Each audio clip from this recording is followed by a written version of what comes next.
పెద్దపల్లి జిల్లా కాల్వ శ్రీరాంపూర్ మండలంలోని ఆయా గ్రామాలతో పాటు మండల కేంద్రంలో తెలంగాణ ఆవిర్భావ దినోత్సవం వేడుకలను ఘనంగా నిర్వహించారు. ఈ సందర్భంగా ప్రభుత్వ కార్యాలయంలో జాతీయ పతాకాన్ని ఎగురవేసి గౌరవ వందనం చేశారు. మండల పరిషత్ కార్యాలయంలో మండల ప్రత్యేక అధికారిని శ్రీమాల, తహసీల్దార్ కార్యాలయంలో తహసీల్దార్ జగదీశ్వరరావు, సింగిల్ విండో కార్యాలయంలోని సింగిల్ విండో వైస్ చైర్మన్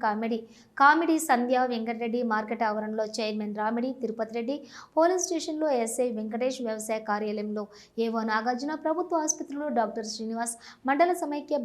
భవనంలోని మండల సమైక్య అధ్యక్షురాలు మౌనిక, పశు వైద్య కేంద్రంలో డాక్టర్ సురేష్, స్థానిక గ్రామ పంచాయతీలో స్పెషల్ ఆఫీసర్ ఎంపీఓ ఆరిఫ్, మండల విద్యా అధికారి కార్యాలయంలోని ఎంఈఓ మహేష్తో పాటు ప్రభుత్వ పాఠశాలలో జాతీయ జెండాను ఎగురవేసి జాతీయ గీతాన్ని ఆలపించారు. ఈ కార్యక్రమంలో మాజీ ఎంపీపీ గోపగోని సారయ్య గౌడ్, మాజీ జడ్పీటీసీలు వంగల తిరుపతి రెడ్డి, లంకా సదయ్య, ఎంపీడీఓ పూర్ణచంద్రరావు, ఏపీఓ మంజుల నాయకులు గాజనవేణి సదయ్య, బంగారు రమేష్, మాదాసి సతీష్, జిన్నా రామచంద్రం రెడ్డి, జంగ శ్రీనివాస్ రెడ్డి, మేకల శ్రీనివాస్, సీఈఓ కొల్లేటి శ్రీనివాసు, ఆయా గ్రామాల మాజీ ఎంపీటీసీలు, మాజీ సర్పంచులు, సీసీలు, సిఆర్పీలు, మార్కెట్ డైరెక్టర్లు, సింగిల్ విండో డైరెక్టర్లు, నాయకులు, అధికారులు తదితరులు పాల్గొన్నారు.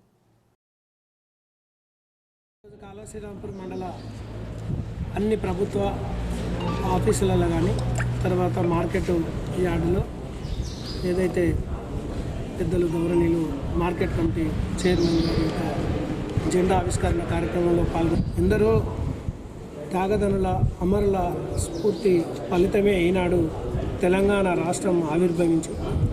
ఇలా 11 సంవత్సరాలు అయిపోయినటువంటి సందర్భంలో ఈనాడు మనము రాష్ట్ర అవతరణ దినోత్సవం సందర్భాన్ని జరుపుకుంటా ఉన్నాం. దీనికి ఒకరితోటో ఇద్దరితోటో వచ్చినటువంటి పరిస్థితి కాదు. ఎందరో త్యాగదనుల ఫలితము, స్వర్గీయ ప్రొఫెసర్ జయశంకర్ సార్ యొక్క కృషి ఫలితము, వారి యొక్క ఆలోచన ప్రకారంగానే ఆనాటి నుంచి ఈనాటి వరకు కూడా మేధావులందరూ కూడా ఒక తాటి మీదకి వచ్చి తెలంగాణ అవసరం అనే ఉద్దేశంతో ముఖ్య భూమిక పోషించినటువంటి సందర్భము తెలంగాణ ఆవిర్భావ దినోత్సవం. కాబట్టి ఈ తెలంగాణ ఆవిర్భావ దినోత్సవంలో